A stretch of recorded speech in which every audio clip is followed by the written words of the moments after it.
नमस्कार। आज हम लोग जिस टॉपिक के बारे में पढ़ेंगे उसका नाम क्या है? कंपनी।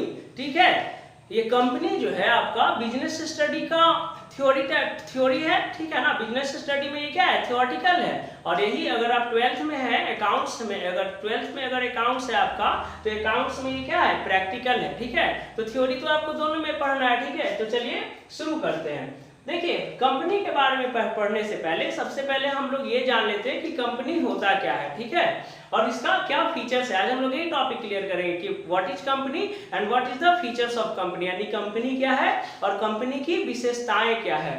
तो देखिए, सबसे पहले जो है कहता है company is an artificial person. Artificial person means what?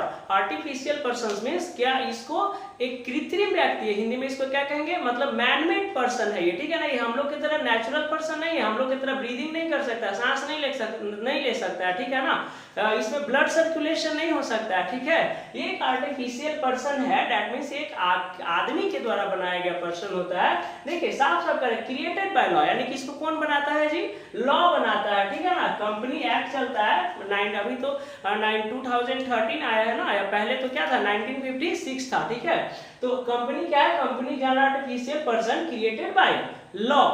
Clear है, मतलब ये आर्टिफिशियल पर्सन है, तो इसको आर्टिफिशियल पर्सन माने कृत्रिम व्यक्ति कौन बनाता है? लॉ बनाता है। ठीक है, कंपनी का जो लॉ है, company is an artificial person created by law having a perpetual existence, इसका एक अपना अस्तित्व होता है। ठीक है ना, और एंड अ कॉमन सील, और इसकी अपनी एक सार्व मुद्रा होती है। ठीक है, यानी क्लियर हो गया? कंपनी एक artificial person, company is an artificial person यानी कंपनी एक कृत्रिम व्यक्ति होता है, क्रिएटेड बाय लॉ जो कानून के द्वारा बनाया जाता है, हैविंग अ परपेचुअल एग्जिस्टेंस इसका एक अलग अपना अस्तित्व होता है, एंड अ कॉमन सील इसकी अपनी एक सार्व मुद्रा होती है। क्लियर हो गया?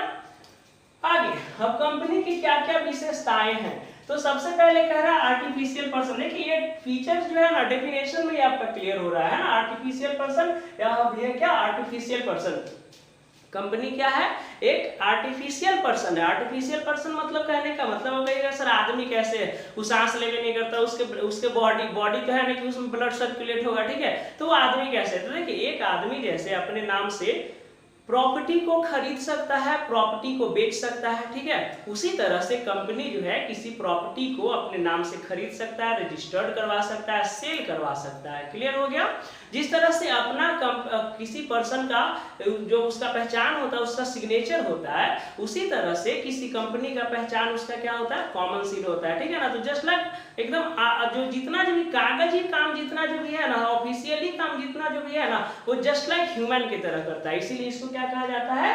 कृत्रिम व्यक्ति कहा जाता है, आर्टिफिशियल पर्सन कहा जाता है। क्लियर हो गया? चलिए second point, created by law. Created by law मतलब कानून के द्वारा स्थापना। इसका है ना, हम लोग जैसा नहीं होता है कि ये बर्थ नहीं लेता है। ठीक है ना, इसका एस्टेब्लिशमेंट होता है कानून के द्वारा स्थापना। क्रिएटेड बाय लॉ ये कानून के द्वारा। जैसे जब भी कोई कंपनी ओपन करता है ना, तो उसमें चार वो चीज बहुत इंपॉर्टेंट होता है। मेमोरेंडम ऑफ एसोसिएशन, एक ये क्या होता है जी? Articles of association, memorandum of association, articles of association और प्रोस्पेक्टस, और एक होता है सब्सक्रिप्शन। क्लियर हो गया? तो ये चार वो चीज बहुत इंपॉर्टेंट होता है। ठीक है ना, तो इसीलिए ये कहा जाता है कि कानून के द्वारा स्थापना है, मतलब ये इसका जो पूरा जो प्रक्रिया होता है ना एकदम लीगली होता है। ठीक है ना, तो इसीलिए इसको क्या कहा जाता है? क्रिएटेड बाय लॉ, यानी कि कानून के द्वारा स्थापना कहा जाता है। जैसे आप देखते हैं प्रॉपर्टी जो है आप एक मतलब खरीदते हैं या बेचते हैं, तो पूरा कानूनी प्रक्रिया होता है ना, मतलब प्रॉपर्टी का जो नाम होता है वो चेंज हो जाता है ना, ऑनर को वहां पे नाम लिखवाता है, उसको हम लोग क्या कहते हैं? वसीयत, है ना, वसीयत लिखाता है ना। अपना प्रॉपर्टी जब किसी को ट्रांसफर करते हैं, यानी किसी से सेल करते हैं या किसी से परचेज करते हैं, तो वही चीज हो गया। नेक्स्ट है separate legal entity. Separate legal entity मतलब कंपनी का एक अलग वैधानिक अस्तित्व होता है। अलग वैधानिक अस्तित्व मतलब सेपरेट लीगल एंटिटी मतलब अलग वैधानिक अस्तित्व। इसका मतलब होता है सेपरेट लीगल एंटिटी मींस कि मेंबर में कम एंड मेंबर में go, but company is goes on forever. कहने का मतलब कि कंपनी में सदस्य आते हैं और कंपनी में सदस्य जाते हैं, लेकिन कंपनी का इस पर कोई असर नहीं होता है। क्लियर हो रहा है? ये क्या होता है, कंपनी पे इसका कोई असर नहीं होता है, यानी कि अलग वैधानिक अस्तित्व है। लेकिन पार्टनरशिप में ऐसा नहीं होता है। ऐसा हो सकता है जी, पार्टनरशिप में ए और बी पार्टनर है ना। अब जैसे मान लीजिए हाल फिलहाल में रक्षाबंधन था ना, तो रक्षाबंधन में जैसे ए बी पार्टनर है, ये दोनों का मिठाई का दुकान है। ले अब ए चल गया अपना वाइफ को ससुराल पहुंचाने, अब बी चल गया अपना वाइफ को ससुराल पहुंचाने। अब दोनों अपन ससुराल में ऐश मौज कर रहा था, यहाँ दुकान कौन देखेगा? दुकान बंद ना रहेगा जी। अब दुकान बंद रहेगा तो लॉस किसको? किसको? बिजनेसमैन को, यानी पार्टनर को। लेकिन कंपनी ऐसा नहीं है, कंपनी का अपना अलग एगो अस्तित्व होता है। इसमें मेंबर आते हैं, मेंबर जाते हैं, but company is goes on forever. Company हमेशा चलते रहता है, कंपनी कभी बंद नहीं होता है ना। टाटा कंपनी का कौन था फाउंडर? कौन था जी? कौन थे जी? जमशेदपुर जी टाटा, ठीक है। अब जमशेदपुर जी टाटा चल बसे तो क्या टाटा कंपनी नहीं चल रहा है? चल रहा है ना जी। उसी तरह से कोई भी कंपनी जो है, मतलब कितना भी मेंबर आया, कितना भी गया, उसमें बहुत सारे शेयर होल्डर आए, बहुत सारे गए, तो क्या कंपनी नहीं चल रहा है? चल रहा है ना। अभी बिरला ग्रुप के सी कौन है? कौन है जी? चेयरपर्सन आदित्य मंगलम बिरला है ना। उनके जो है उनके भी दादा कंपनी स्टार्ट किए थे, ठीक है ना। बिरला कंपनी का जो एस्टेब्लिशमेंट किए थे, शुरुआत किए थे, उनके दादा किए थे, जो आज आदित्य मंगलम बिरला उनके दादाजी। अब आदित्य मंगलम बिरला अभी है कि नहीं उसका चेयरमैन, ठीक है ना।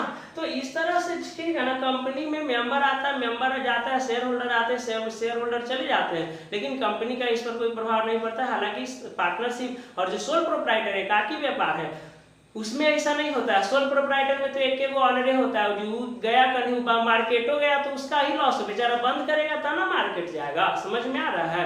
चलिए अब अगला समझते हैं, लिमिटेड लायबिलिटीज। लिमिटेड लायबिलिटीज मतलब क्या होता है? दायित्व जो है ना एकरा में सीमित होता है। अब कहेगा कैसे सीमित होता है सर? तो देखिए, जितना रुपया का आप कंपनी से शेयर खरीदे हैं, उतना ही रुपया तक का आपका लायबिलिटी है। कंपनी बर्बाद हो गया, मर गया, धंस गया, दह गया, उससे हमको कोई मतलब नहीं है, ठीक है। जितना हम शेयर खरीदे थे मेरा उतने ना पैसा गया जी, वो घरवा पे आके नहीं ना लेगा, ठीक है ना। घरे से मेरा नहीं ना लेके जाएगा, ठीक है कि नहीं आपका इतना ड्यूज है, नहीं। उसमें जो हम पैसा लगा देते हैं ना, वही डूब सकता है, उससे ज्यादा नहीं डूब सकता। और नहीं वो मांगने नहीं आता, क्योंकि वो प्रीपेड ना होता, पैसा दीजिएगा तब ना शेयर खरीदिएगा। इसीलिए ठीक है, मतलब वो उसको लिमिटेड लायबिलिटी कहा जाता है, सीमित दायित्व कहा जाता है। लेकिन बिजनेस में ऐसा होता है नहीं। अगर आप पार्टनरशिप है तो सोल प्रोप्राइटर है तो असीमित दायित्व होता है। किसी तरह बिजनेस में उधार लेके अब बिजनेस चालू किए, ठीक है, बिजनेस नहीं चला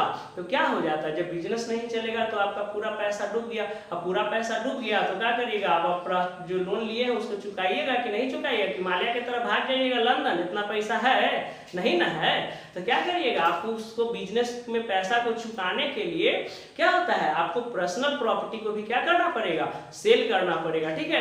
तो इस सब में रिस्क ज्यादा होता है, किसमें? सोल प्रोप्राइटर एकाकी व्यापार में। और पार्टनरशिप या साझेदारी में इस सब में क्या होता है? रिस्क ज्यादा होता है। लेकिन कंपनी में चूंकि क्या होता है, पैसा दे के हम लोग उसका शेयर खरीदते हैं, उसमें उधारी नहीं ले सकते हैं, ठीक है ना। तो इसको हम लोग क्या कहते हैं? लिमिटेड लायबिलिटी, ठीक है ना, सीमित दायित्व कहते हैं ना। मतलब उसका फेस वैल्यू तक क्या होता है? सीमित होता है लायबिलिटीज, दायित्व।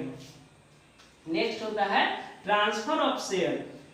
ट्रांसफर ऑफ शेयर मतलब क्या होता है जी? कंपनी से जो आप अंश खरीदे हैं, अब उस अंश को क्या करना चाह रहे हैं? आप बेचना चाह रहे हैं, ठीक है ना। तो अंशों का हस्तांतरण मन या तो आप कंपनी से बेच दीजिए, और नहीं तो कोई दूसरा जो शेयर होल्डर जो है, अगर आपका शेयर खरीदने में वो इंटरेस्टेड है, ठीक है ना, तो आप उससे अपना शेयर बेच दीजिए। समझ में आ रहा है? तो क्या होता है ट्रांसफर ऑफ शेयर मतलब अंशों का हस्तांतरण। या तो आप कंपनी से ही अपना शेयर बेच सकते हैं, और नहीं तो अलग जो शेयर होल्डर होता है उससे आप अपना शेयर को बेच सकते हैं। उसमें क्या होता है, कुछ समथिंग चार्ज लेता है, लेकिन इजी वे में क्या होता है, ट्रांसफर हो जाता है। कोई रियलिटी तो है नहीं, कठोरता तो है नहीं कि नहीं आप खरीद लिए तो केवल कंपनी से बेचना है, ऐसा कोई जरूरी नहीं है, आप दूसरे शेयर होल्डर को बेच सकते हैं, ठीक है।